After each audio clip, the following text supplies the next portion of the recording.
Juan Mendez Scott's Hologram. Chapter 13. The Forewarning. Stella drove down the long driveway, the sound of her car's engine drowning out by the sound of the heavy rain pelting against the pavement.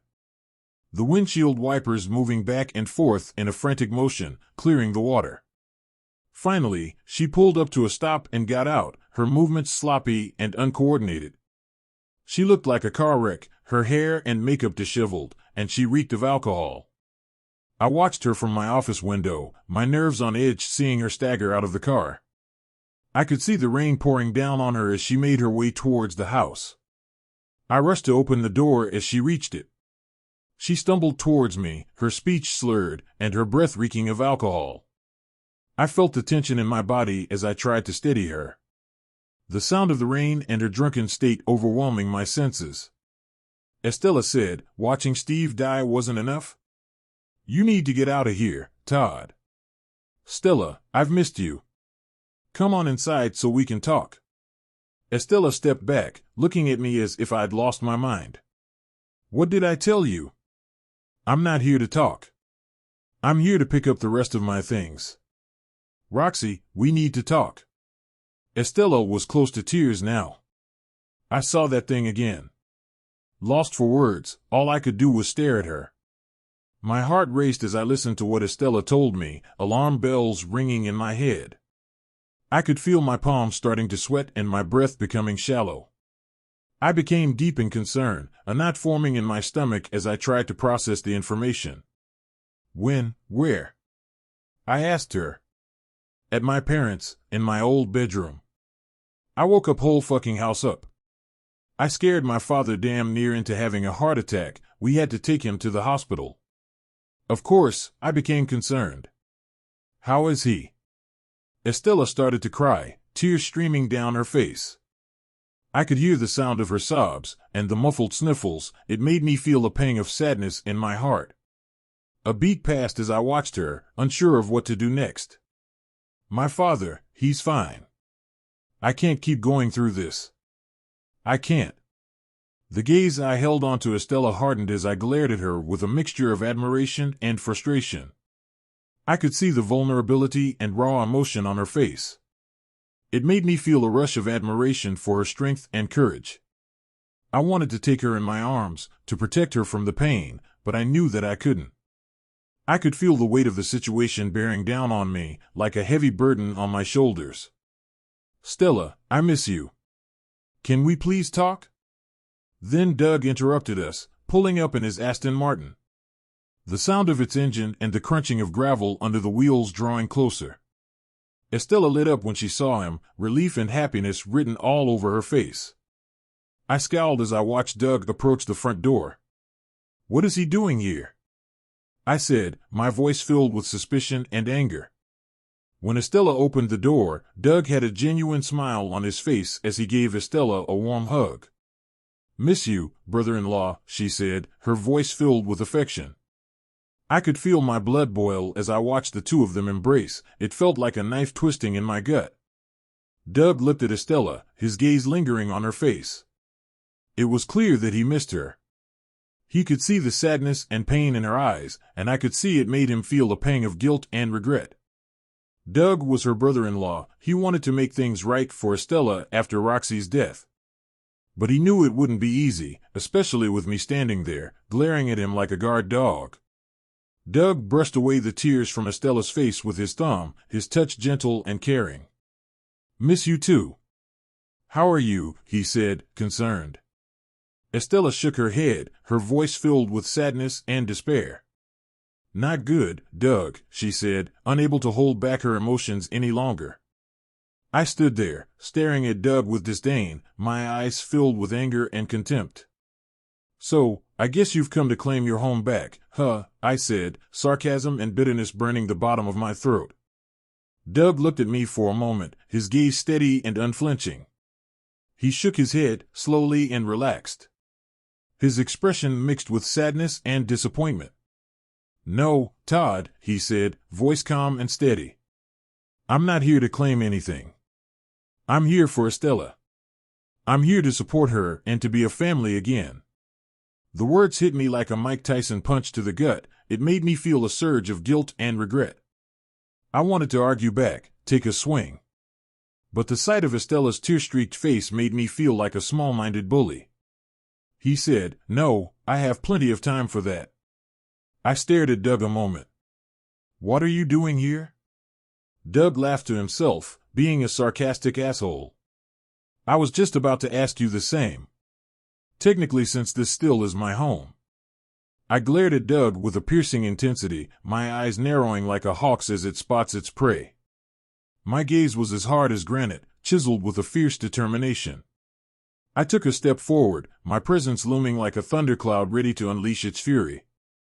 Doug could feel the heat emanating from my body, as if he was standing too close to a furnace. The air between us crackled with tension, like static electricity before a storm. "I called him here," Estella said. I looked at Stella, feeling betrayed. "Why?" "Because I wanted him here while you and I move our things out of his house. So, Doug can have his house back. You can stay with me until we can find us another house." Doug shook his head at me, disgusted, and I didn't like it. "I told him about us, Todd," Estella said. "Told my parents too." I stood there, my body heavy with guilt and shame. It felt like a weight was pressing down on my chest, making it hard to breathe. My head hung low, my shoulders drooped, and my eyes fixated on the floor, as if I couldn't bear to look at anyone in the eye. I felt like a criminal, standing in a courtroom, waiting to be sentenced to death. The air around me was thick with remorse. I said, "Stella, that's not anybody's business."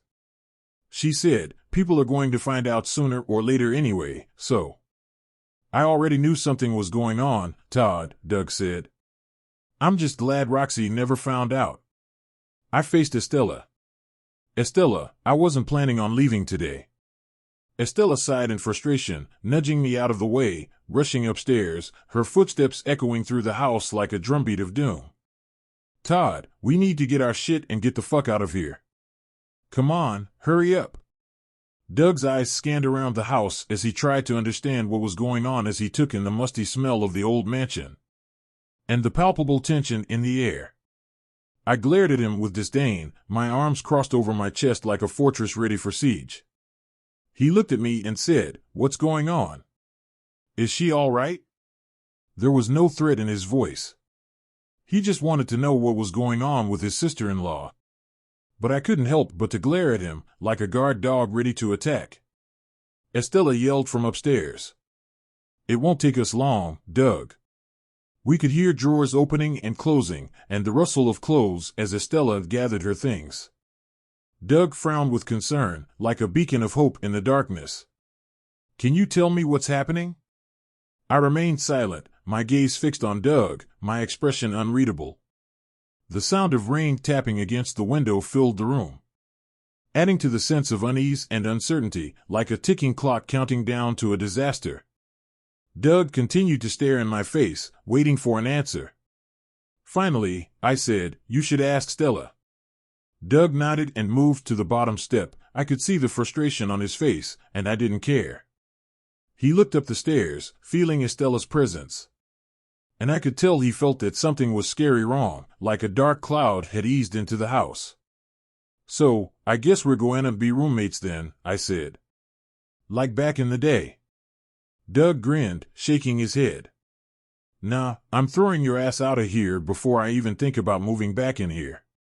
Then he slid me a nasty frown that made me want to fight him. "I'm going to wait until your fucking scent is gone." I shook my head. "I'm not going anywhere, Doug, not until I'm good and ready." Now Doug was shaking his head. "Don't worry about it, Todd. The police will be glad to help you get the fuck out. Actually, like I said, that's not why I'm here." "Why are you here?"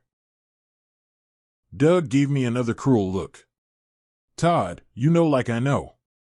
Roxie did not want a hologram of herself performing at concerts. That's not how she wanted to be remembered." I shrugged. I didn't give a damn about Doug's feelings. "You have nothing to do with this." "Bullshit, I'm still her husband at the end of the day. So, I'm tied to her estate for the rest of my life." I took a step closer, dressing my face with murder.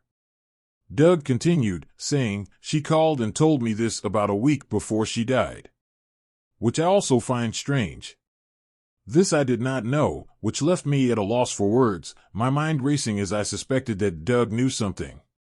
He sniffed the scent of murder to the point I felt my heart pounding in my chest. My palms oiled with sweat. I took a step closer, crossing my arms in a vain and defensive manner, trying to mask my uncertainty. Doug continued his whining. "Todd, you need to stop with the holograms, man, that's not what Roxie wanted." Raising my voice, I said, "I'm not stopping a damn thing." Doug glared and shook his head, disgusted and disappointed. He looked into my eyes like he was looking into a mirror. He could see the selfishness and arrogance in my eyes, looking at me like I was the scum of the earth. "Roxie deserves better than this," Doug said. His lips quivered with anger. I could feel the weight of Doug's words, like a heavy stone sinking in his stomach. Yeah, I knew I was wrong, but I couldn't bring myself to admit it. The tension in the room was palpable. I said, "That hologram, Roxie's hologram, is going to live forever." Doug squinted at me for a second, and said, "What?" "That's right. That hologram is going to go on forever." Doug shook his head, disgusted, turning away from me. "Haven't you made enough money with that damn hologram?" With sarcasm, I nodded. "You see, Doug, this is why our business relationship didn't work." "Why, because you're so goddamn greedy?" "No, you're too timid. Not hungry enough. That's why I ended up stealing your wife." Doug's eyes glowed like a hunter stalking its prey. My sarcastic grin added fuel to the already tense atmosphere in the room. Then, from out of nowhere sneaking up on us, Roxie's singing drifted down the stairs toward us. Her beautiful voice, eerie and ghostly, filled the room like a haunting melody. Right away, Doug and I wondered what the hell was going on, our minds racing. Estella let out a piercing scream. "Doug!" The house crackled with more tension. Her scream like a matchstick striking against a rough surface, igniting an inferno of emotions. Doug wasted no time getting up the stairs. I was right behind him, trying to keep up. As we made our way up the stairs, the sound of Roxie's singing became louder and more frantic, like a siren's call. When we reached the master bedroom, we found Roxie's hologram walking towards Estella, backing her into a corner. The hologram was singing "Die for Your Love." Estella screamed, her face filled with terror. And the hologram's eyes locked on her like a predator ready to strike. Doug peeped back at me, yelling, "What the hell is this?" Terrified, I struggled to form words. All I could manage was a desperate wave towards Estella. "Stella, run to me." Roxie's hologram continued facing Estella, who screamed for her life. "Stella, run through the hologram towards me." Roxie's hologram gave Estella a murderous grin. "You betrayed me, Stella. And now you must die." Estella's body went limp with fear. Her eyes open, but glazed over, like a doll's. She screamed as the hologram walked through her and into the wall, disappearing. She fell back against the wall, dead with her eyes burned out of their sockets, her mouth locked open, decomposing with steam. Just like poor Steve when the hologram murdered him. I shouted, "Oh, Lord, Stella." Doug and I rushed over to her, horrified at what we just saw. I held Estella in my arms, tears streaming down my face like a river overflowing its banks. Roxie's hologram walked in slow motion back into the bedroom, still singing the song. I moved one way, Doug the other way, like two ships passing in the night. Roxie's hologram approached Doug instead of me, her expression unreadable, but deadly. I watched from the side, unsure of what to do, like a deer caught in the headlights. The hologram said to Doug, "Don't worry, I'm not here to harm you, my love." But that message was for Todd. My heart fluttered when I heard that. Was the hologram there just to harm Estella and me? Doug stared at the hologram, confused and scared, like a rabbit caught in a trap. I felt my eyes grow big, backing back toward the door slow and careful. The hologram continued talking to Doug. I'll always be your guarding angel until you die, and we reunite. But if any woman tries to come between our love, the hologram looked over at me, I'm going to do to her what I did to my sister. And what I'm about to do to Todd. The hologram blew a kiss at Doug and little heart emojis floated at him and to the ceiling. Then the hologram turned and faced me, ready to deliver the wrath of God. I took off running, haul-assing out of the bedroom and down the stairs. As I peeped back to see how close the hologram was to catching me, Doug stood at the top of the stairs, watching, shook up. In tears and screaming, "Oh, God, no, no, no, no, no, no." Roxie's singing became loud and unbearable. I stumbled down the stairs, reaching the front door. As I was about to open the door, the hologram walked through it, facing me. The hologram sung the words instead of saying them. "Oh, God, yes, yes, yes, yes." Roxie's hologram stopped singing and stared into my now sizzling eyes, backing me towards the stairs. "Todd, I warned you not to disrespect me by turning me into this ungodly image." Begging for my life now, all I could say was, "Roxie, please." "And now you must pay, so dearly," the hologram said. When I peeped back at Doug through my tearful, foggy eyes, he frowned, closing his eyes and turning away. He did not want to watch as Roxie's hologram walked and burned its way through my body, bursting my eyes out of their sockets, burning me to a crisp, killing me instantly. Yes, Roxie had forewarned me. But all I could do was brace myself for the impending blow, my heart pounding like a drum, my palms slick with sweat. My fate was as certain as the rising sun. And like a lamb led to the slaughter, I could only accept the inevitable pain that was to come.